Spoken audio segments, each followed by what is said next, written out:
Doug, How you doing? welcome. I'm doing great. Happy to have you on the Expert Circle podcast here, Thank you. representing Doug's Tree Care out of Iota. How do you pronounce that? Yeah, that's it. Iota, Louisiana. Yeah. Okay, cool. So you guys are like the biggest city near you is kind of Lafayette, or what do you say? Yeah, we have Crowley, Eunice, and then Lafayette, Baton Rouge, and then Lake Charles going west is our next Okay, biggest. I think there's a Lafayette in Tennessee too. In Um, Lafayette, Indiana, you got a couple of them y- for sure. yeah, I interviewed a guy up in Lafayette, Tennessee, actually this week. So pretty Okay, cool. well, yeah, two different places, but same name. Um, so yeah, tell me about, how you started, in the tree biz. I haven't, really had a conversation with someone down in your area, so it's always kind of fun to, see how, businesses differ depending on different, locations, geographies. So, yeah. All right. I had needed some tree work at a property I have. It's a pecan tree that was leaning over uh, the building, and I had passed by another city. It was in Egan, Louisiana, probably a city about 12 miles away. I seen a guy doing some trees, and I stopped by to ask him if he could, come give me a price. And equipment was just real shoddy. Um, his people just not very well dressed. It was just pretty scary, sketchy situation. But he was the only one that I knew or even thought about to be able to come do the work. So he came and did it, and it was like one or two branches, and it was quite a bit of money that I thought uh, was a lot of money. So after that, I just was thinking about it. I said, man, I might need some equipment to do some tree work around my house. About the same time, I had a old uncle who had a tree service, and I'd heard about it, and he was in Eunice. He's probably about 13 miles north of here. And, I had seen him, I think it was for a funeral or something, and all the Okay. family, was getting together. And Yep. he said I had asked him about it, and he had been in business, I think, yeah, 10 years, and, he was a retired state trooper, and he was going to work for a new sheriff in Opelousas. And so he was about to get out of business. And I said, "Really?" He says, "Yeah." He says, "You wanna buy it?" And I said, "I mean, buy what? What do you buy when you buy a tree service, right?" He said, "Well, I got a list and I have my entire 10 years uh, of customers that I will turn over to you and referrals every time someone calls." And I don't. It was really cheap. I mean, it was a man lift, a 45-foot man lift, and that was it, really. And I said, "Yeah, I'd entertain, buying that." So I went to his house one evening. We set up the lift by a tree, and he said, "Crank it up." So it was basically it was a hydraulic man lift is all it was, right? Two pistons, one for the lower boom, one for the upper boom. Set the outriggers out. It's a pull behind, a little tow behind. He said, "All right, now go to the top of that tree, crank this saw." I cranked it up, went to the top. He said, "Cut that branch up there, the one with no leaves on it." I said, "Okay." When I went up there and I cut it, he said, "Now come down." So he said, "Kill the machine." He said, "Congratulations, you have a tree service." So, Wow. That's awesome. and I mean, you know, I didn't know the first thing about a tree service, right? And I started doing it part time with the little man lift. Me and the wife we had a 16-foot trailer, flatbed trailer that we would put the branches on, go to the landfill, and we'd all float everything by hand. So look, this was low budget operation here. Okay. Yep. Um, and then all of a sudden for Louisiana, I had a white truck show up with the state logo on the side of it. And this man gets out and says, "Hey," he says, "I'm with the state of Louisiana. I understand you're cutting trees." I said, "Yep, that's right. I cut trees." And he says, "We don't have a license." And I was like, "A license? What you need a license for?" "You got to be a licensed arborist in the state of Louisiana." He said, "You're going to get a fine. And if you could, don't cut any more trees to get your license." It's like, well, how do I go about getting a license? Got me in touch with the state, office, had one there in Crowley. Got a book, studied, and Louisiana is one of the few states that mandates having a license, state license arborist. That came from the fact that, during hurricanes, we get a lot of influx of people, also internally, who will come to Louisiana and cut trees. We have a bunch of trees in Jefferson Parish, Metairie, and New Orleans that they came and actually just butchered them up really bad. And that's probably in the 80, 87, or around 92 when we had like Hurricane Lily, uh, and Andrew and a bunch of early hurricanes And that they they got just kind of took. no real connection to the community, no, Google listing with reviews and trust and, that kind of thing. Yeah. Yeah, it was basically knock on a door and, get the tree off my house and trim up the one in the front yard. And they just whacked it up, just horrible, horrible tree work.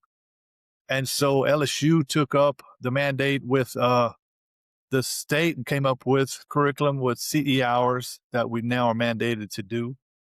Um, we have to do, classes every year. Once a year, you lose your license. You got to have classes and stuff.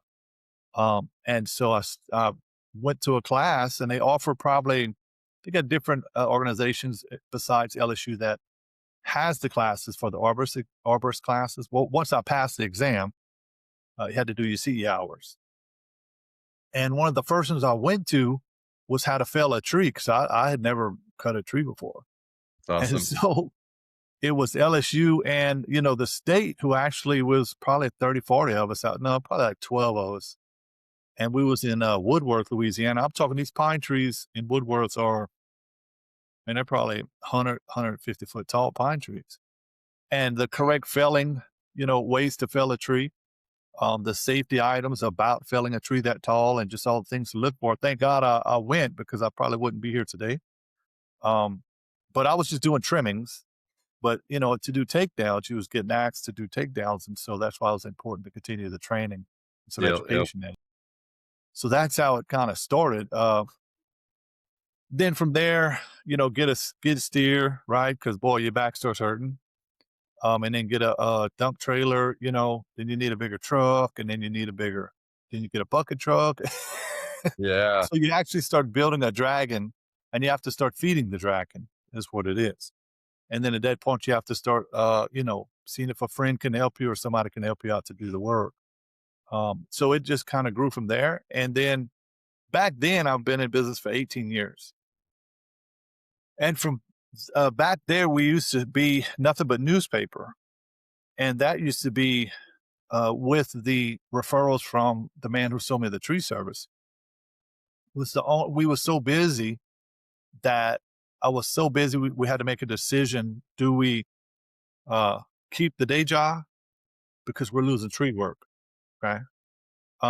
So we just had to make a point. And I had, I want to say both the kids were very small, right? Like 5 and 2. And I jumped off the corporate train um, as a safety manager at a company and just started doing tree work full time. But that was extremely scary situation because we had never been self-employed. It went extremely well for the first years. And so, we just made it work.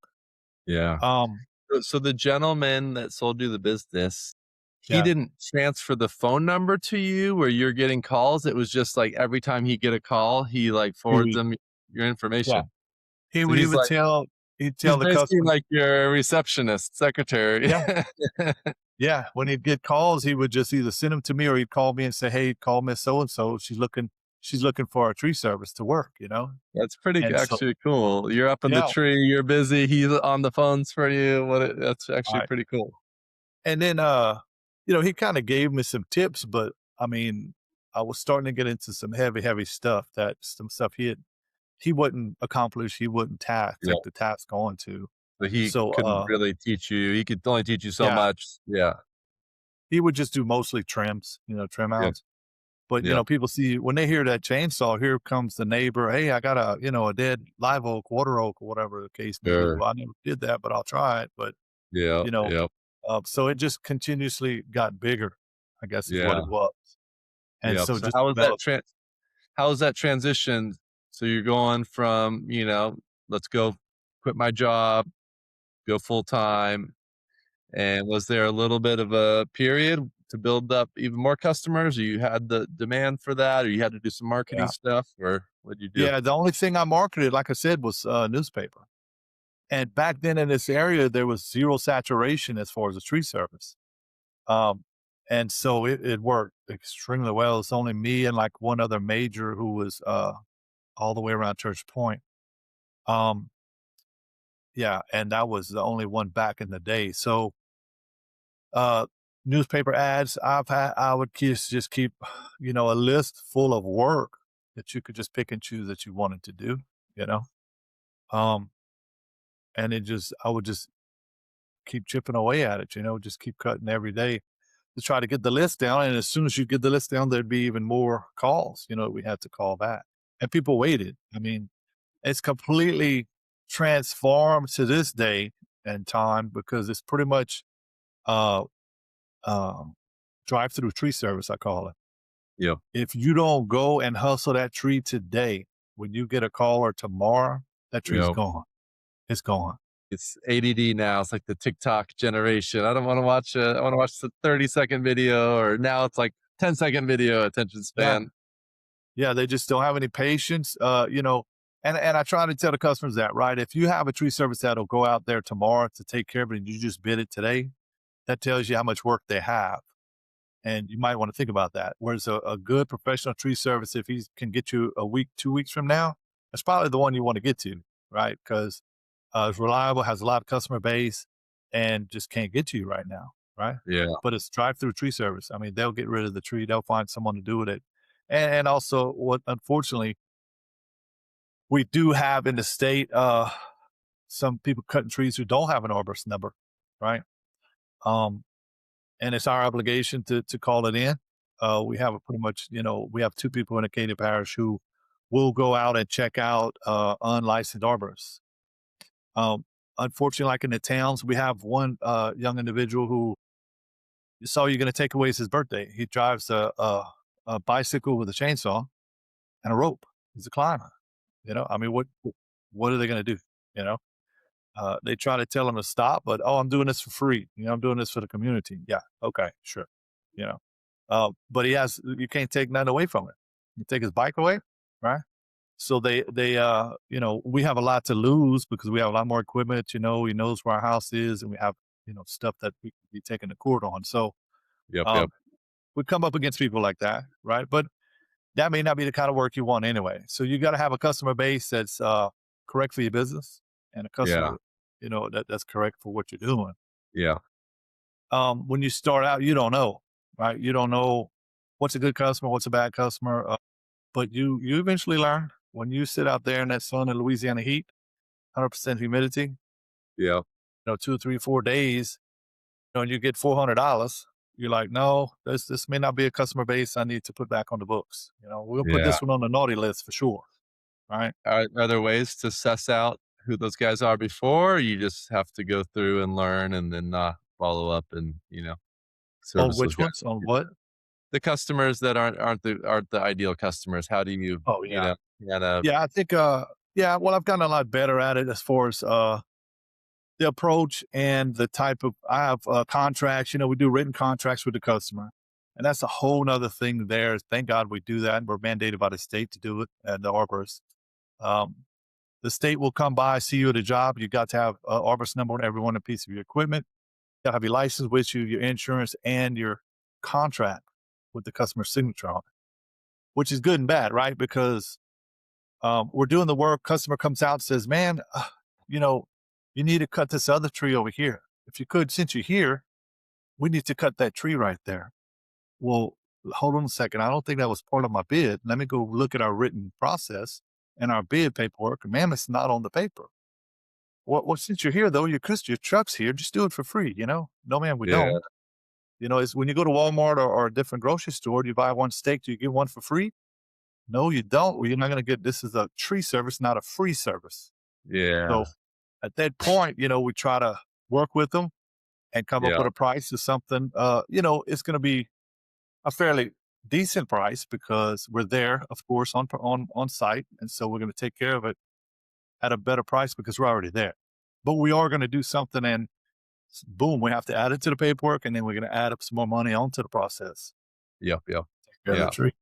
Yeah, you shouldn't have to remind people about that, but that's a definitely a good reminder for everyone to, before the job starts, make that clear. And, yeah, I've actually so had probably in the 18 years, 3 people, who wouldn't pay, right? Um, it just depends, what you do with that. But with a written contract, you have a lot more leverage as far as the system, um, you know, to see how far you want to take it, right?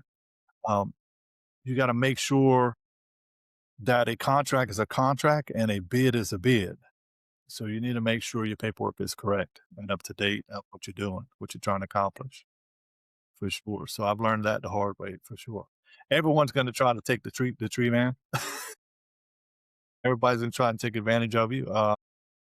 But if you're professional about it, you got your office license, your insurance and stuff, and your paperwork and proper equipment, right? You got to have safe equipment to do the work, and they'll see it. And then uh, professionalism, walking to the door. You know what I'm saying? If you get called, I try not to do cold calls, right? Most of my work is referral or straight calls. yep, That's how I do it. When you yep, go knocking on those doors, some people do it, but you do have to hustle. I do understand that, you know, when it's slow, you do have to hustle your work. But when you get a call, you need to go. You've got to go immediately. This is not something that you're going to accomplish by sitting on the couch yeah. or doing a different job and not getting out there and giving a bid. You have to be out there. You got to fill up the mailbox, right? And fall out the other side. Well, how long has it been since you bought the business from the previous owner? Oh, from Larry, it's 18 years it's been.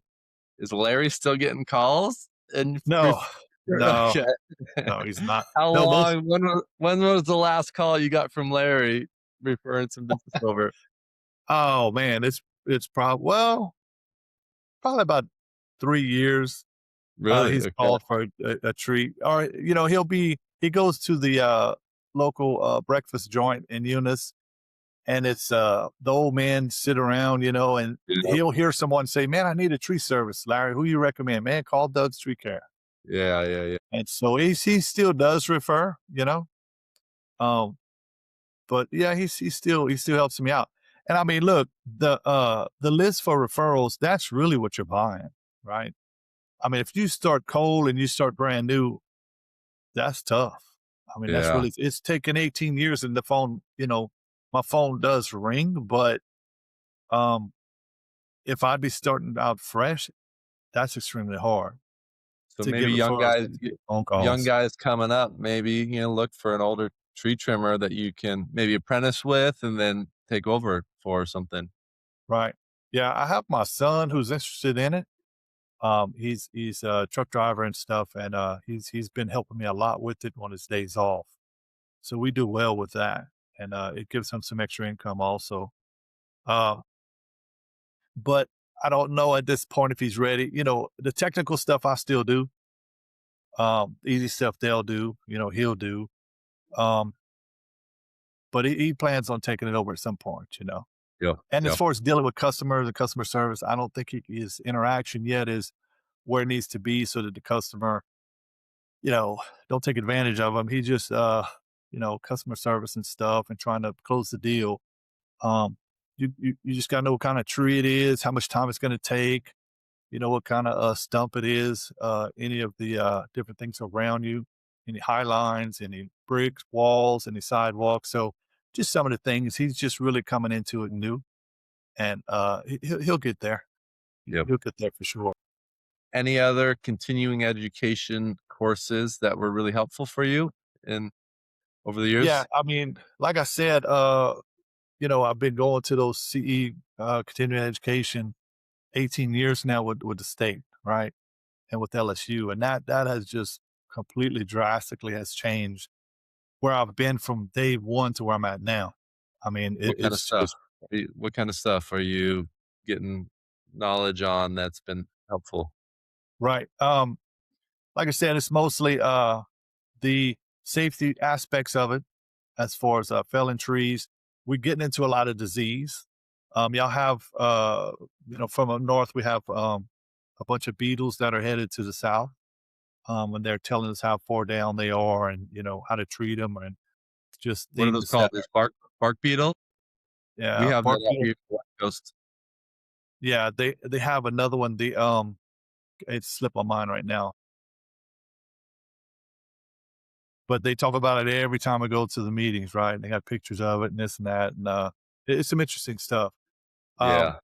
we have a bunch of guest speakers that talk to us and stuff about litigation, making sure you have right of way clearance if you over the line of a property line and you're trimming someone else's tree, and so it's not allowed here in Louisiana. You have to have written signature from both parties, right? Because they've gotten into some major litigation over that in the past. So we try to steer away from that. But sometimes you are uh, just stuck in the middle of that, and you have to, and you tell the customer on the front end, "Hey, we have to get permission from your neighbor." Well, I don't get along with the neighbor. I said, "Well, I'm not Yeah. touching this." Yeah. I can be the go between. Sure. I'll go there and let them know that, hey, I need a signature to cut the tree because your neighbor wants the branches trimmed. You know, sometimes we probably 90% of the time we get good results, and the customer obliges. But sometimes, they're like, "No, don't come on my tree, don't touch my tree." I don't like that dude. I don't want nothing to do with him. Okay, Yep. well, you back out. You got to find Yep. someone else or something, right? Yep. Yep. So we try to be nice to both parties and try to work it between them and mediate. It Yep. works out most of the time, but sometimes it Yep. don't. You know, Would you occasions. recommend would you recommend for folks that are in a state that doesn't require the licensing and certification to go out and do it and do the continuing education just as a, I Oh, guess, definitely. I mean, education point? yeah, yeah, definitely. You know, in 18 years up to this point, I've never been cut. I've never had a crushed tree on a house or crush anything. We've broken a fence, you know what I'm saying? We've broken a high line. We've broken many water lines.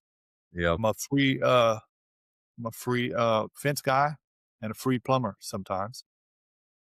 But yeah, the continuing education in some sort, some form or fashion for arborists is the way to go. You almost have to, even if it's not mandated. I think it would put you above your peers in that state, to still have a few certifications to be able to do the trees. It And it definitely sounds help. like just the yearly reminder, they're probably beating into safety, safety, safety is probably a good reminder because you get lax over time and Right. Yeah. And we can go to different classes that have different subjects. And I always try to go to one that's still the basic safety information because it's just so important. We get lackadaisy on how we're cutting. Don't use your chaps. Don't use your hard hat. Just different things that you do and that you should be doing every day. It's hot. Yeah, it's not fun. You forgot it in the truck or, whatever the case may be. But it definitely will save you, you know, yep. and having What all have the been so no close calls and scary situations? the only time and I'm gonna tell you, if anybody cuts trees, they're not gonna believe this story, but was cutting a tree. It was way south by the Gulf of Mexico. Um, and I had cut the wedge uh out of the tree. And that wedge piece, you put it on the side of the tree. I started back cutting the tree. The tree, fell to the ground and then the butt fell on the side and I heard a loud noise. And I was like, what was that loud? I looked at my bucket truck and I had a huge dent in the chip bed of the bucket truck. I'm like, what is that? What did just make that noise? And I went look on the ground and that wedge piece had got hit by the butt of the tree and it pinched it like a seed out of a watermelon, passed right by my head, didn't even see it, and hit on the road and put a dent. Yeah. I had to sit down and I was like, uh, it would have took my head off. Yep. It'd have killed me. I wouldn't even known. I'd have woke up dead, seriously. Angels were looking out for you. Oh my gosh, look, thank the Lord Jesus. Just something like that. And now when I cut a tree, I'll take that wedge and go put it completely 20 foot away from it, and everybody laughs at me. They're like, "Why you do that?" Nobody does it. I do it. Yeah, And that yeah, may never happen again to another arborist, but I'm sure. telling you, when it happens to you, you're gonna Yep, move that wedge out the way. And yep, I've yep. never heard of that ever happening to anyone else Yeah, in the entire field, but it happened to me. If it's gonna happen weird, it's gonna happen to me. yeah, yeah. Sure. So that was So crazy. what were some of the biggest challenges, in the biz, maybe running some of the, behind the scenes, logistics, business side of things, or what have been some of the biggest challenges over the years running your biz? Well, again, back to my old uncle, some of the business. I had went to local radio station and I needed some advertisement and they wanted some trees cut. Or they called me to cut some trees and they said, "Hey, you want to trade out some advertisement time to cut some trees at our house?" I said, "Yeah, man, that'd be a good deal because I don't have to put no money out. Just some labor and my work, which is worth something, but still, I'd rather do that." Um, so I went to his daughter's house and there was this huge water oak. It was a live oak, probably 20 foot from the back of her brick house, right in the center of her brick house on the back porch. I cut the wedge on the front and I started cutting from the front and I start making the final cut coming through. And then my saw comes out the backside of the wedge cut. The whole tree was cut. There was nothing holding it back on the base.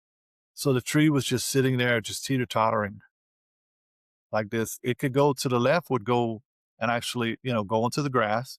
If it goes to the right, it's going to completely crush the house, a brick home. Wow.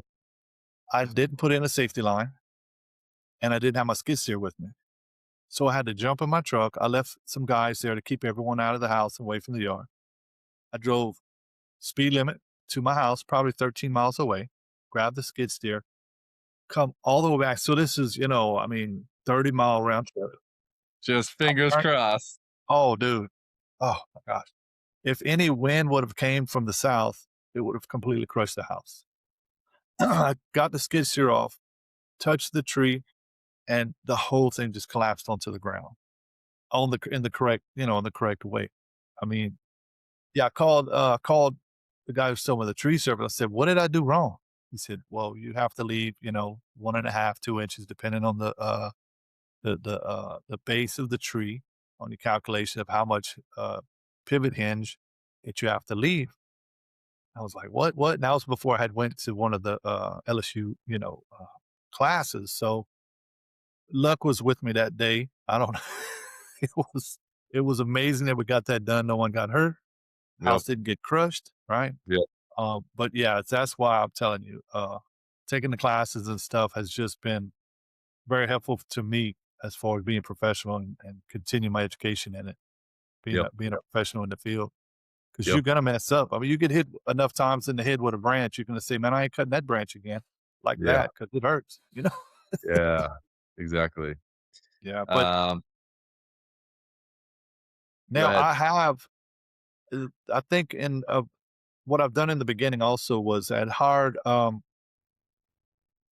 tree guy who had umpteen years of experience. I was cutting a tree in Crowley and a motorcycle pulls up and I had heard about this guy. You hear about people in the industry. And he got off his motorcycle. I come down out of the job and I knew who he was. And he says, "Hey," I want to come do some work with you. And I was like, "Sir," I said, "I'm, you've forgotten more than I'm going to learn, right? You're a legend around here." And he says, "No," he said, "I want to come work for you." So with that guy is where I pretty much learned, everything I know by watching him doing rope techniques, different cuts, how to sharpen saws.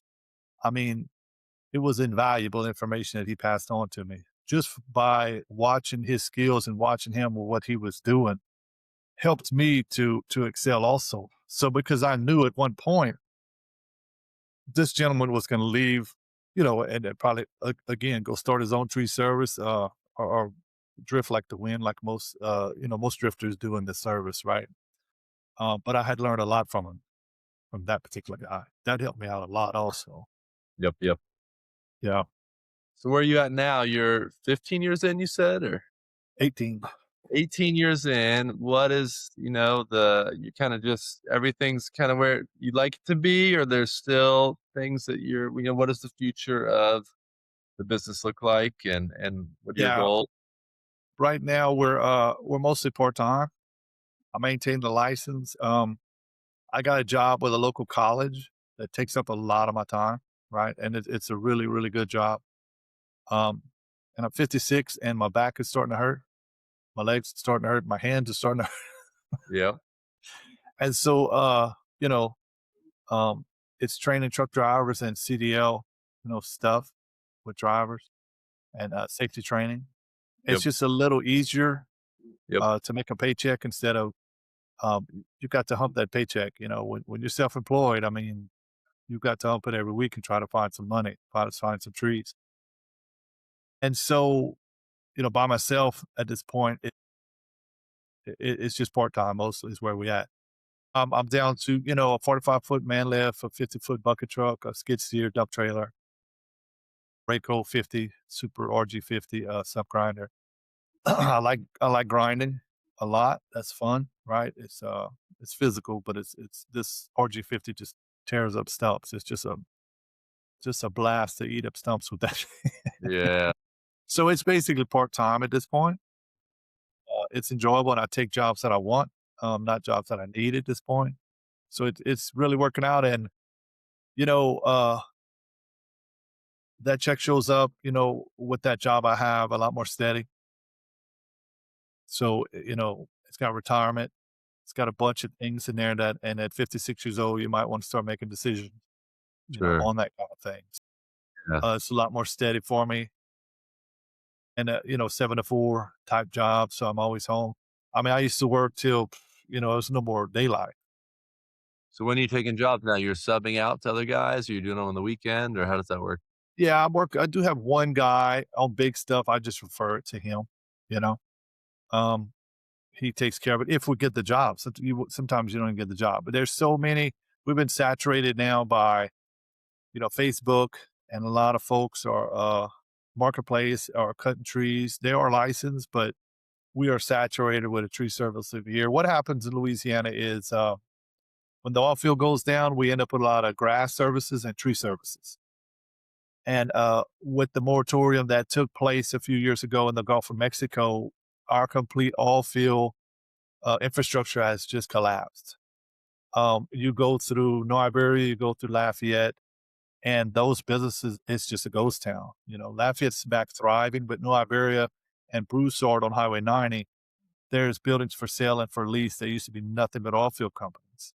All that business has moved into Texas, South Texas, Zapata area, Brownsville. Um, and so we have a lot of unemployment, Yep, due to that. yep. And so we have a bunch of tree services and grass services. There, I've worked with maybe something that you look into. We've tried to see about getting someone to do more on our website and more rankings for our tree service. And man, you can end up spending in a complete black hole of money and Sure. still not gain the attention that you're looking for as far as getting rankings, right? Yep, You don't yep. know who to go with.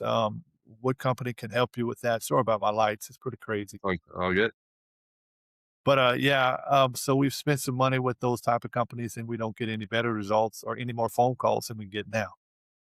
And like I said, other than it being based off my 18-year, history of working in the tree service, it's really still trumps anything or any monies that we've spent on any of these other advertisement firms that are trying to get you money to bump you up in Yep, rankings. yep, And yep. so that's a big ripoff. I don't know what's going on with that. Maybe I'm just not in touch with the right, Yeah. You gotta be company. careful now because there's a lot of guys that'll make these AI sites, so they can push a button and make a pretty site. It's cute, looks good, but they don't rank for SEO. So, Yeah, yeah, it's horrible, man. We've had yeah, bad luck with that. It hasn't helped in any rankings. I mean, it's still based off my knit and grit, newspaper ads, and but a lot of my customers are passing away, and a lot of the people who my uncle had when I bought the business from have passed away. So they're not. It's not. They were repeat customers, great people, amazing people, but most of them are have passed away or sold their house, in Yep. nursing homes, whatever, Yep. Yep. because they were older homeowners that I was working So for. hypothetically, if you could get, um, those, SEO ranking systems in place, maybe some new inbound leads, maybe the sun could take over Yeah, and yeah, yeah. yeah, definitely. Yeah, if I can get to the right SEO or something like that. Or to be able Um, to sell the business too, I think that's a good thing to think about, a lot of guys, you can't be in the business forever. And that's something we do, our marketing agency, we help, set guys up. A lot of guys aren't focused, 18 years down the road, but what does that look like? Exit plan in 18 years to be able to hand the business off to the next generation or to be able to sell it. And kind of putting those, assets in place where because you can't sell yourself, you got to sell the systems and the leads that are coming in, right? yeah, I think that's where the golden egg is as far as um, all your previous customers, your customer base. Um, that's really where it's at. They remember who did a good job and who didn't, as far as any contractor who's come to the house. And Yeah, so yeah, they're gonna yeah, remember you for sure. yeah. I've had many Very, people see him on the street and they're like, "Hey, Doug, you know what's going on?" I I I can if I would get to their house and know where the tree was, I would remember them. But in yep, the street, I can't remember. yeah. I've done a lot of work. A lot of people over Yeah, the but years. that's a good feeling. It's a good feeling though. Yep, yep.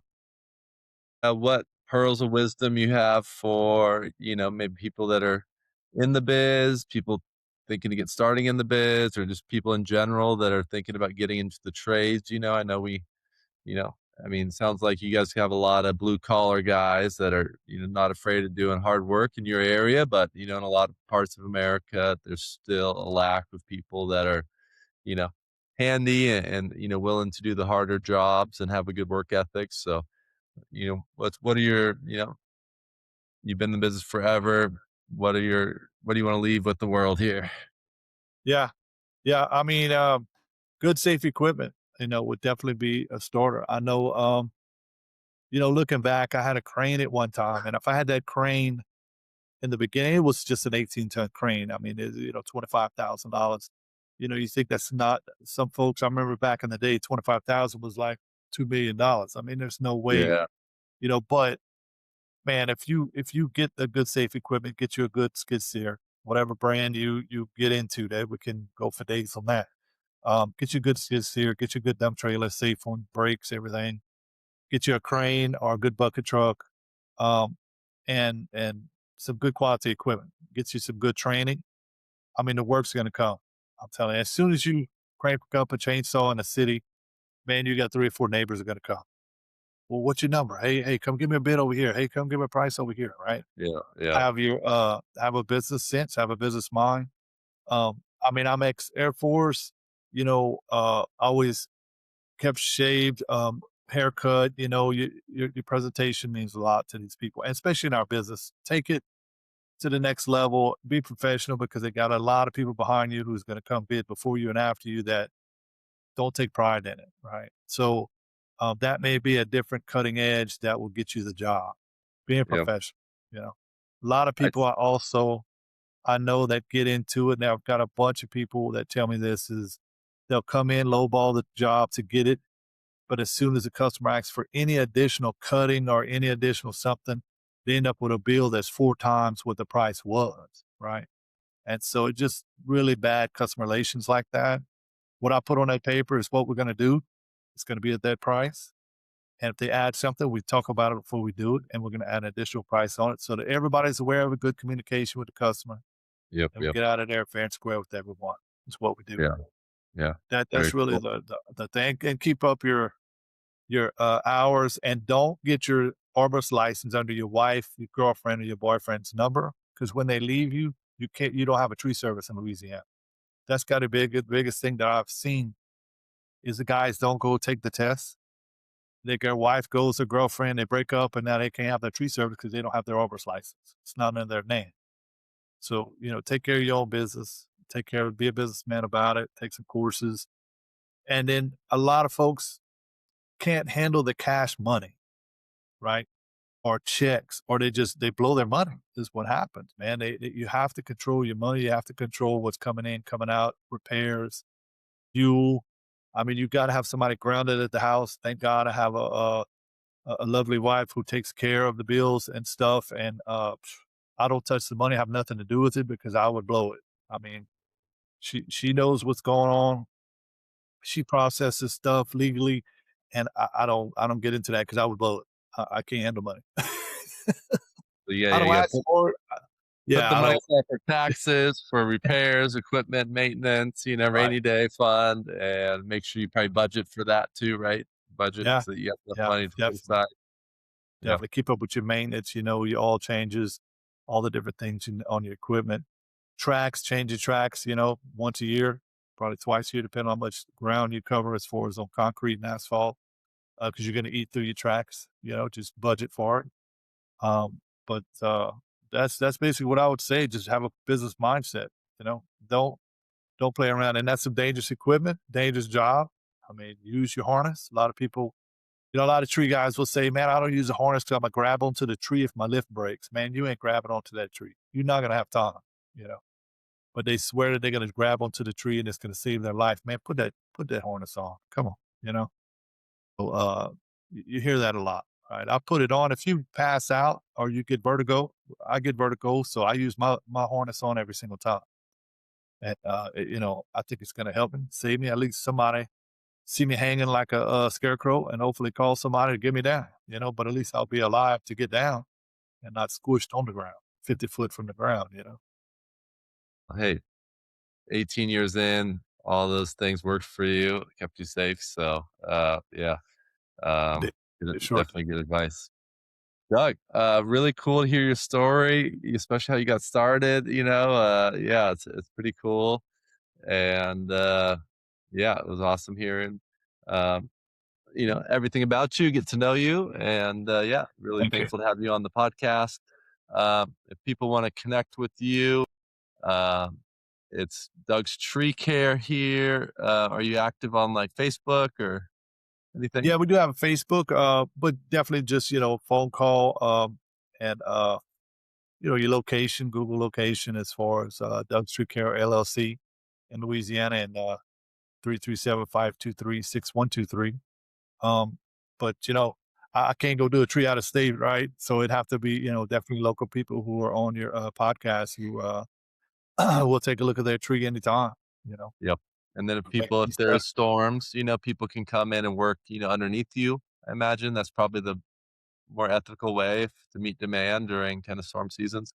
Yeah, we have a lot of, like I said, influx of folks. And then during hurricane season, what happens is the state will actually suspend the arborist licensing. And so we do get an influx of people who come in. But, I definitely would be open to working with a company who wanted to kick off from my site, satellite in, because we get so overwhelmed with the tree work that we Yep. could definitely use some other hands, Yep. for sure. Yep. Yeah. Well, you're a good guy, so we have some other people, in the industry. So I think those are good connections to think about when God forbid the next storm comes through. So Yeah. uh, Yeah. That's actually not good for business because we end up getting calls from all of our customer base that we cannot get to.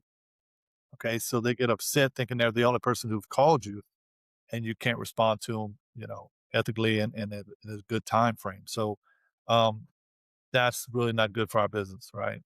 Not good for yeah, the trees, not good for the environment. So I lose a lot of customers during that time frame, and I'll tell them just straight up, look, I'm so backed up, I'm probably not gonna be able to get to you, for 2 weeks. You know what I'm saying? Or well, I got to get this tree off a house. I got to put my electrical back up. My service yeah, drop is off. Trees in the way. I just can't get to. We try our best, and but yeah, it's not that good for business for sure. yeah, But yeah. more hands would help. You know what I mean? Sure, sure. Very cool. Trustworthy hands. Trustworthy Yep, company, yep, yep. legitimate. Yeah. Cool. Doug, good stuff. Thanks again for coming on, sharing your story, and, Sure. yeah, Thanks, Matthew. talk soon. All right. Catch y'all later. Yeah. Bye bye.